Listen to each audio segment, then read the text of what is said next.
when we're young, we might imagine that a good skill set for being a counsellor is being a fat old white man, right? But that's not true.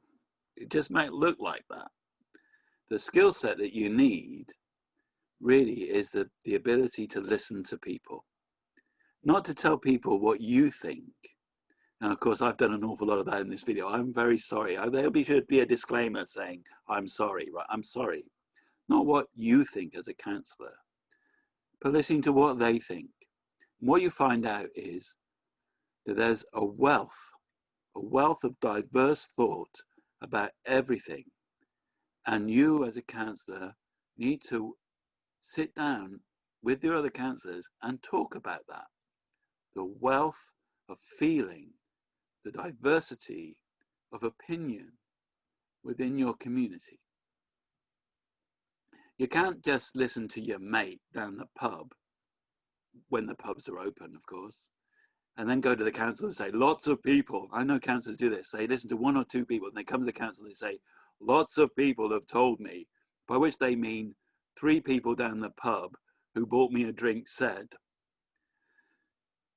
To listen to people, you've got to get out there. And so what I've been really trying to instill in Glastonbury Town Council, participatory democracy, which means that we try every opportunity to bring people into discuss and engage, and we consult with and we listen to what people think about stuff.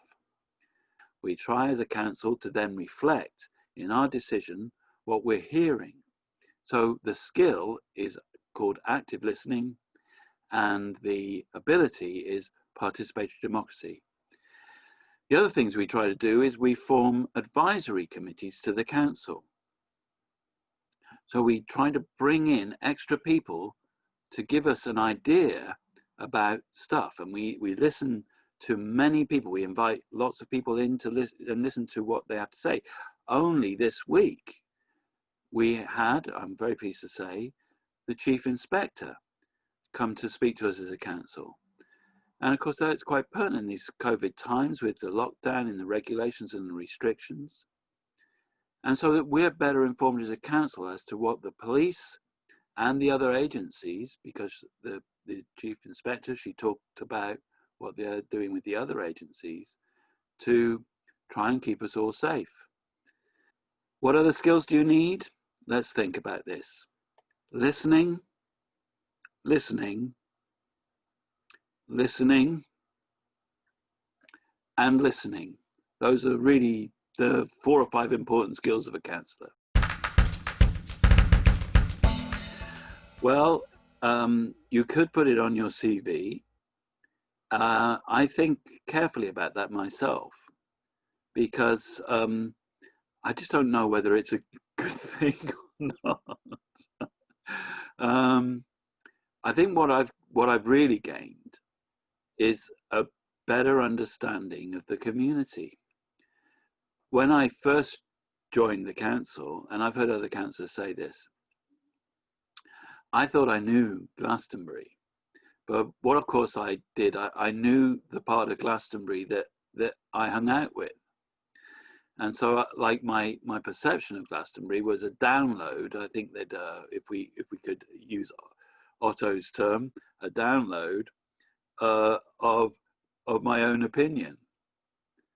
What I've discovered is that Glastonbury is a massive place full of diverse people, many of whom have completely different opinions and ideas and values to the ones of the little group that I hung out with. Not saying that those values are wrong, just that they're different. And I've had to, as a person, I've had to learn to accept that not everyone's like me. Thank God they're not all like me. I hear you cry, and I would agree with you. And I'm a twin, so I know what it's like to have someone who's just like me, right? But there's many different people here, many different opinions, many different views. And I've learnt about that. I've learnt about all those views. I've learnt about people. You know, I've learnt an awful lot about people and their motivations. I've learnt about parts of Glastonbury's history, and I mean like our social history, our cultural history, that I wasn't aware of, not actually being born here. I've learned a lot about that cultural and social side of the history, the families, the people. And what it's done is because I was in love with Glastonbury, I can't deny it. I was in love with Glastonbury before I became a councillor, and I'm even more in love with Glastonbury now I am a councillor. And it's such a huge honour to become mayor, which is something I really hesitate about putting on my CV, because it's not a paid job. And it's also kind of like, you know, what did somebody do with something like that when they, you know, get a CV? Mayor of Glastonbury, what? You know, it doesn't even sound right, does it, on a CV? So what have I benefited? I've learnt about the place. I've learnt to be more embracing in my love of place. I've learned about people. And I've also learnt a lot about the higher levels of politics. And that's why I'm a district councillor, because just like being on the town council was a result of looking at the town council and going, how can we let those people run the town? And I'm sure there are people who obviously feel like that about me, right? I looked at the district council and thought, how can those people be running the town, be running the district? So I stood for the district. Twice I stood, and now I'm a district councillor. And what I've learned is that the higher you go up this food chain, if it is higher, because I'm not quite sure whether it's higher, but those tiers of local government, the more you head towards that Westminster side of things, the more it becomes politicized, the more it becomes complex and bureaucratic, and the more risk averse it is around decisions that perhaps, you know, if you were having to make them about your own life, you would know exactly what to do.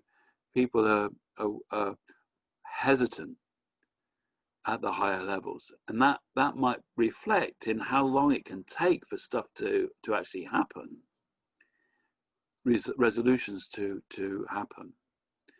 So I've learned about that as well. I've learned more about the political side of things in relation to how things happen on the ground here. And then, of course, you know, the other kind of way that things are imposed by those people higher up who know best. I'm going to just say quickly that the best bits about being a town councillor are that you learn about your community, that you find out about how things work in relation to politics. I don't know, is that good? It is in a way, because it gives me a better understanding of how the disaster of Westminster functions, because I can see how that disaster trickles down through the county, highways, Mendip, etc. So that's been an interesting thing.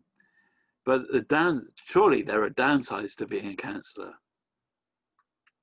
Well, there are. I mean, the first downside of being a councillor is that everyone can take a pop at you on social media, or indeed in the street, or indeed write you nasty letters.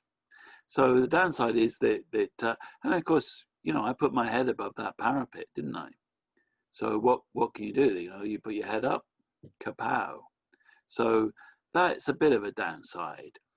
If I wasn't so happy with myself, and I'm not saying I'm happy with myself, come on, look at me. But if I wasn't so happy as a person, that could be quite quite a thing, I think, and I think that would put some people off being a counsellor. You know, you hear this term, you've got to have a thick skin. That's what other counsellors have said to me, and I certainly understand that to be true. You have to have a thick skin, and you do have to feel that you're comfortable with who you are, because there are many people who sometimes justifiably have a go, and many other people who just want to have a go, and they do. And I've been called all sorts of things. So the other downsides to being a counsellor is it takes time. It takes time to listen to people, really listen to people. It takes time to really discuss things when you're trying to come up with a way to resolve it that's for the common good. It takes time. And, you know, I got a full-time job, I've got a family, I like listening to music. One of these things has suffered, but which? So, you know, that's an issue. You don't get paid. You don't get paid. I mean, that is a bit of a downside. This week, what day is Thursday? This week, since Monday, I have probably, in addition to being a full-time person in a job, right? In addition to that, I have probably done already 50 hours for the council. I kid you not. There have been 3 nights this week, and it's only Thursday, where I've had less than 4 hours sleep. So that's a bit of a downside. Yeah. Some pluses though, you know, I really, and my predecessor, the wonderful Denny Michelle, who sadly passed over this year as mayor, she liked to dress up, and there is some dressing up that you can do as a mayor. There's a dressing up kit that you have, and that can be fun sometimes. And yesterday I went down to the school for 11 o'clock on the 11th, down to St. Benedict's, where they have a plaque for the students who died in the First World War, and laid a wreath there, and I dressed up as mayor. And of course it's great, it's like Trumpton, you know, all the kids filed out, and there I am being mayor. And so that's I think is a bit of a plus. And of course Denny, her wonderful self, she loved all that dressing up. So if you like dressing up, there are opportunities to dress up as a town councillor too, which is a benefit for some people. You could be deputy mayor, it's nice purple outfit, or mayor, there's the traditional red. And I can wear a hat like the Duke of Wellington. What wonders we have to do. We've talked about, like, you know, the positives and the negatives of being a councillor. I've gone on for hours and hours about these things. But there are some anecdotes about being a councillor that I could relay that kind of keep me sane.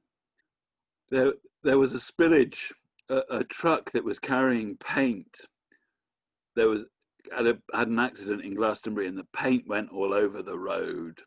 And there was great debate about clearing the paint up, and whose responsibility was it? Highways, was it Mendip, was it whatever, you know, and all this sort of stuff, and how it was going to be paid for, and whether there was insurance, blah blah blah blah blah. A great debate, massive debate about sorting this all out. And one councillor at the end puts up his hand, and I say, "Oh, councillor," and he goes, "What colour was the paint?" What colour was the paint?